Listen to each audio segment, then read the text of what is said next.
Durante la antigüedad clásica, el arte permaneció casi inalterable hasta que los romanos conquistaron al mundo y fundaron su imperio sobre las ruinas de otros reinos. La historia del arte cambió su rumbo cuando Roma se convirtió en el principal imperio del mundo y más aún, cuando el cristianismo se estableció como su religión oficial. A partir de entonces, el legado que la Iglesia dejó a su paso conformaría un patrimonio artístico y cultural de suma importancia para la humanidad. Un extraordinario número de estas obras, coleccionadas a lo largo de 2000 años de historia, conforman la muestra Vaticano, de San Pedro a Francisco. Acompáñenme a recorrer el antiguo colegio de San Ildefonso para conocerla.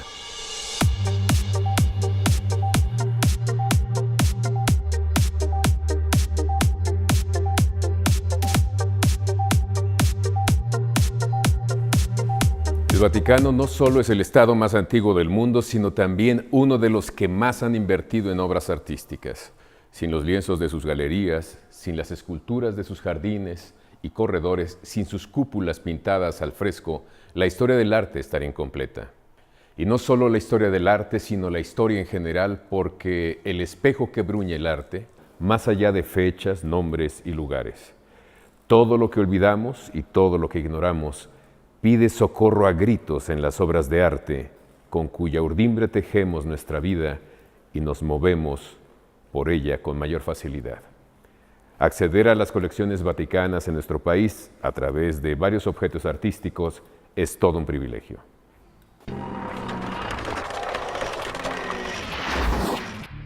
Arquitecto, gracias por esta conversación. No, al contrario, gracias por acompañarnos y compartir con ustedes esta maravillosa exposición que reúne tesoros únicos que creo, como decíamos, se repiten solo exposiciones como esta una vez cada 25 años. Entonces, sobre todo veremos piezas históricas que dan cuenta de la construcción de ese estado, aunque hay guiños también en relación con el Estado mexicano. Acabamos de ver un espléndido cuadro que pesa 300 kilos. Exacto. Y que no tiene una técnica común en el arte.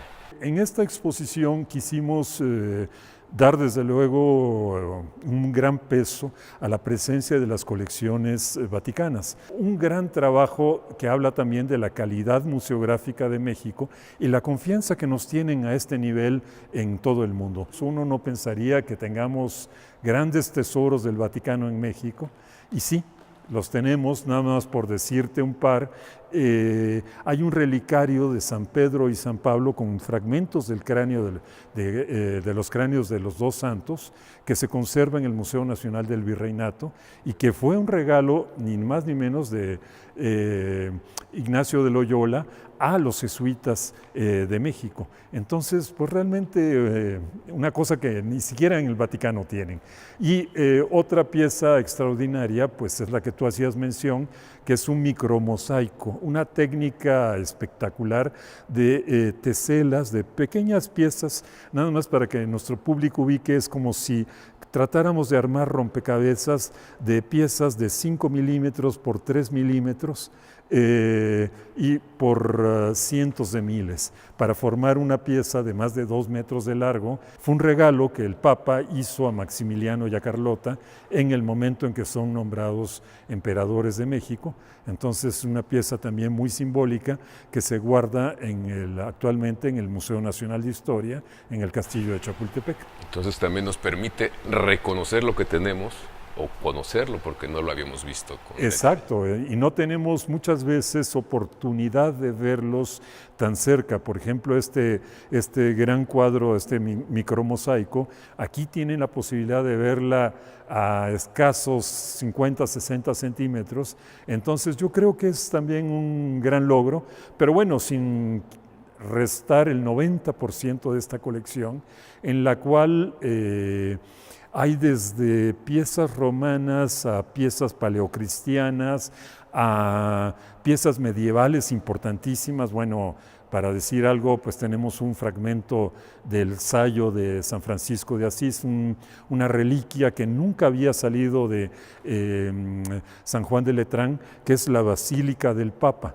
Supongo que hay un guión, una guía que permite al visitante tener una idea. ¿Cuál es la idea que querían proyectarla a los visitantes? Pues nuestro objetivo es que se entienda la importancia histórica de la construcción de la iglesia desde un momento tan difícil como fue que Pedro y Pablo, los apóstoles, dos de los apóstoles principales, además dos personajes fundamentales para entender la iglesia, porque si bien recordamos en la historia, Pedro es judío y Pablo no es, Pablo es romano. Entonces es un converso y esto crea en un principio ciertas fricciones al interior mismo de la conformación de la iglesia, si podían aceptar a los gentiles, como se les llamaba en el momento, que se convirtieran a cristianos.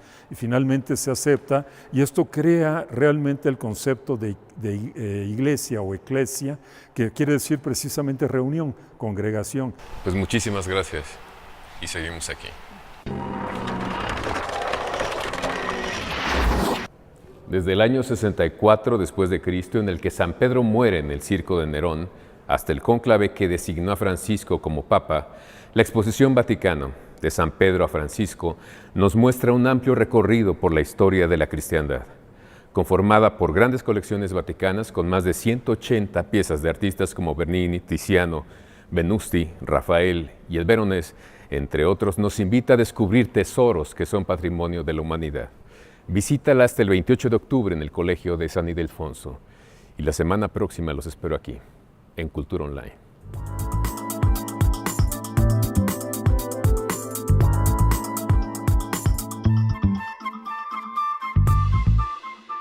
Secretaría de Cultura.